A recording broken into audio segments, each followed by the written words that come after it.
Everyone knows about Pokemon, but ever imagined Pokemon with guns?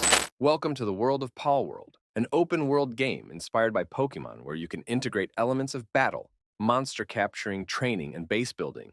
Players wield a range of weapons, from classic bows and spears to modern assault rifles and rocket launchers. The most popular game in 2024 is made by a small Japanese company called Pocket Pair. Right now, 1.2 million people are playing it. That's double the number of people playing the second most popular game on Steam, Counter-Strike 2. Player numbers have grown exponentially since the game went into early access earlier this month.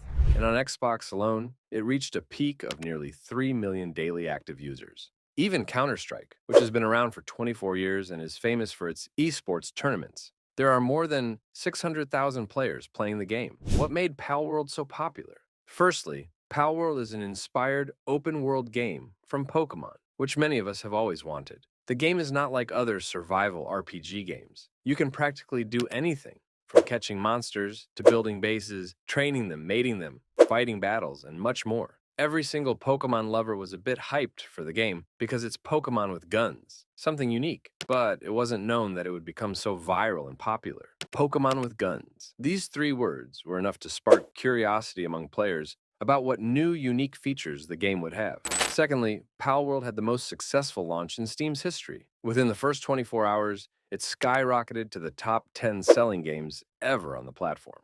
Despite not being from a major publisher like EA, Rockstar, and Ubisoft, it reached the million sold mark within a few hours. It seems that the hype was already there before the game even entered early access on Steam. It spread like wildfire through word of mouth, with players telling their friends about it, who then told 5 more friends, and so on. The game was great in its initial phase, with fewer glitches and bugs, which made players enjoy it even more. The initial phase was all about curiosity about what unique flavor a Pokemon game with guns could offer. Thirdly, Palworld holds significant potential for growth, as it is still in early access, meaning the game is unfinished. Developers are continuously refining the game and addressing ongoing issues. Additionally, Palworld has yet to be released on some major gaming platforms. While PlayStation has shown interest in bringing Palworld to PS5, this has not yet occurred. Once released on additional platforms, Palworld will be accessible to millions of players who currently cannot play it. Fourthly, the game boasts a plethora of elements. Players can craft items, build shelters and bases, create outfits, hatch PAL eggs, and even breed PALs to generate new genetic variations. Considering the game was developed on a small budget with fewer developers, its ability to offer an open-world survival role-playing experience with such diverse features is an outstanding achievement. One major reason for Palworld's success is its focus on survival, with plenty of humorous and unexpected moments. While not flawless, the seamless integration of the game's systems contributes significantly to its enjoyment. Overall, playing Palworld with friends is a fun experience. While the game may not be perfect, it provides an enjoyable gameplay experience, especially when playing with friends online. Fifthly, Palworld is currently priced at $30 on Steam, which is considered more than fair given the plethora of elements included in the game. Additionally, there are no microtransactions at present, offering players a sense of relief and added enjoyment. While microtransactions may be introduced after the game's full release, the absence of them allows players to enjoy the game freely and in their preferred manner. Players feel rewarded for their time invested in the game, regardless of their chosen playstyle. Furthermore, Palworld does not require a high-end graphics card to play. The minimum GPU requirement is a GTX 1050 2GB, allowing even low-end gamers to enjoy the game. However, with popularity comes controversy, and Palworld is no exception. A Reddit user summarized the ongoing controversies surrounding Palworld. He says, and I quote, "Palworld's PAL designs clearly ape the style and design language of Pokemon, with varying degrees of resulting similarity.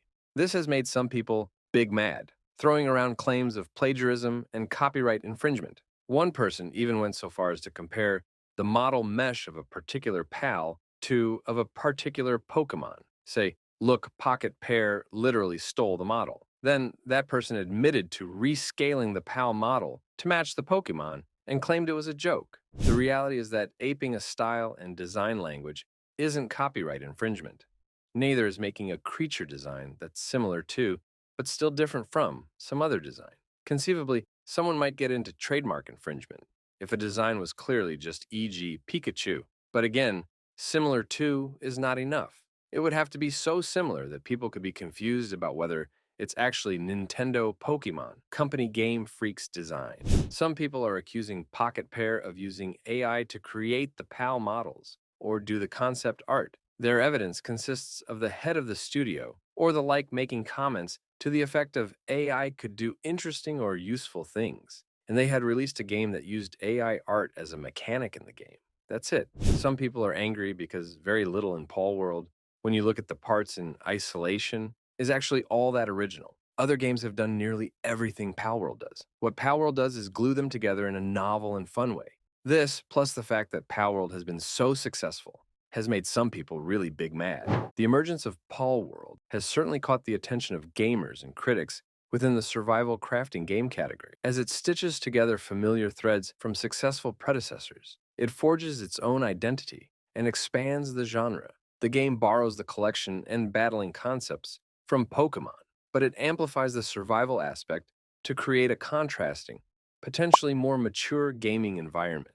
As a result, Palworld is making a mark on the industry by offering a new twist on beloved mechanics. It pushes the boundaries of the genre by providing gamers with a world where the line between nurturing and battle readiness is blurred, setting itself apart from typical monster taming titles. This hybrid model could signal a shift in how developers approach genre fusion in the gaming industry, combining familiar elements in novel ways to attract and engage players. Then again, Palworld is still in early access. Players will eventually complete all the content, leading to concurrent player counts dropping. Other major titles will launch over the coming months, so the hype will slowly die.